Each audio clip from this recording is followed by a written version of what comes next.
they're busy and they're slow, right? They go, oh, I'm just busy, I just can't catch up, because they're busting their ass trying to cut corners because they can't afford the staff because they're not busy, so they're working harder and not being as productive when they could have been doing this a year before they opened, 6 months before they opened, 3 months before they opened.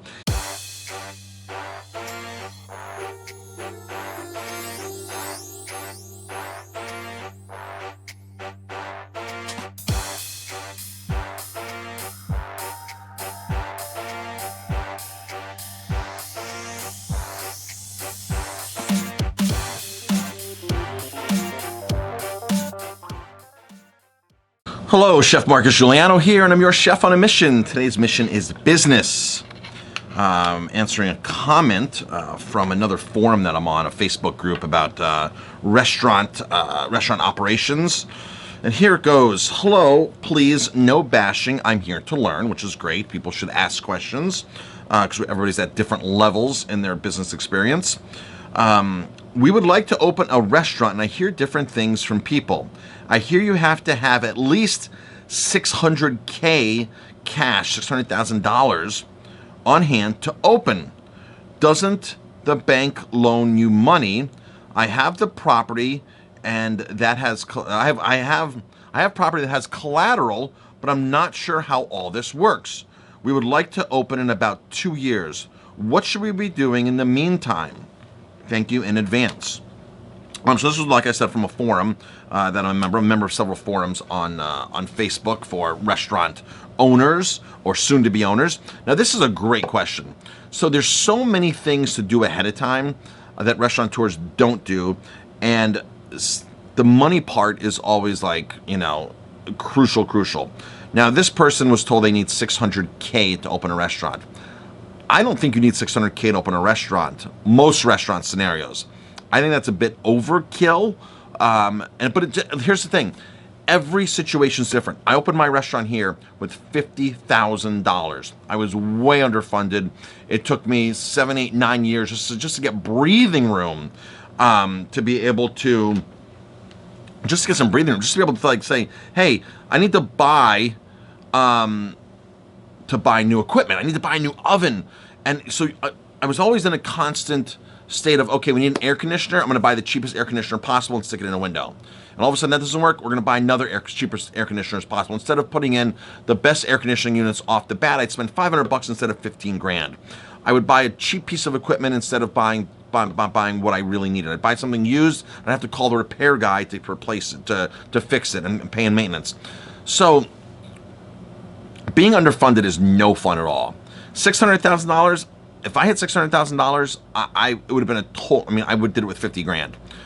So here's I don't want to say there's a general rule, but here's what I know some experts like to say. Figure out what you need. Do a budget. Figure out what you need to open.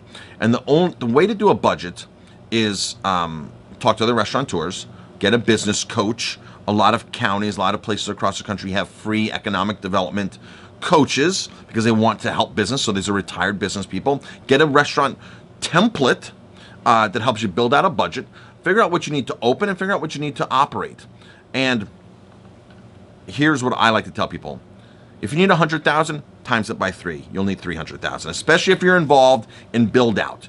If you're starting to do construction, you open a wall, you move something, this and that, and all of a sudden you're in trouble because you just don't have enough money, and you have to go down the cheap way. Then you have to. It's this whole downward spiral thing that totally sucks. It totally sucks. So now here, times it by 3 if you're doing construction at least. Sometimes you might be able to walk into a restaurant that's turnkey, that's totally turnkey and ready to go. And I have had friends that have done this.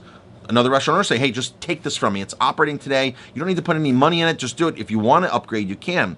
Something like that, you just need to cover expenses. So you have to figure out what the monthly expenses are or what they're losing at the time, because nobody just hands over a profitable restaurant. And you have to go in with a new marketing plan, maybe upgrade some equipment, maybe hire new staff. So yeah, you can easily do that for a lot less than $600,000.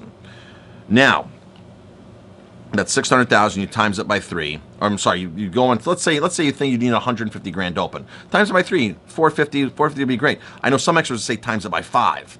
If I times it by 2 when I first opened, I would have been in a totally different scenario. Just timesing it by 2. If I times it by 3, it would have been awesome, amazing, incredible. The biggest thing is here, you need to be able to float that business. So that's why they say times it by 3. You need to be able to float that business. You need to be prepared to not make money for a full year.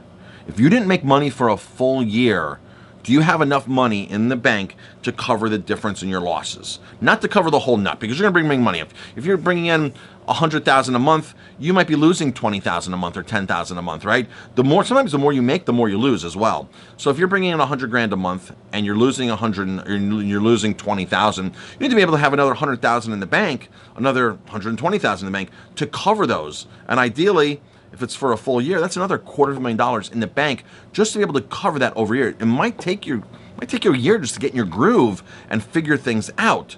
So my biggest thing is get a coach, hire somebody who knows and can point you in the right direction. Now here's the thing, most chefs aren't business people. Most chefs are not entrepreneurs. They cook really good food. They don't know marketing. And here's the problem with a lot of chefs.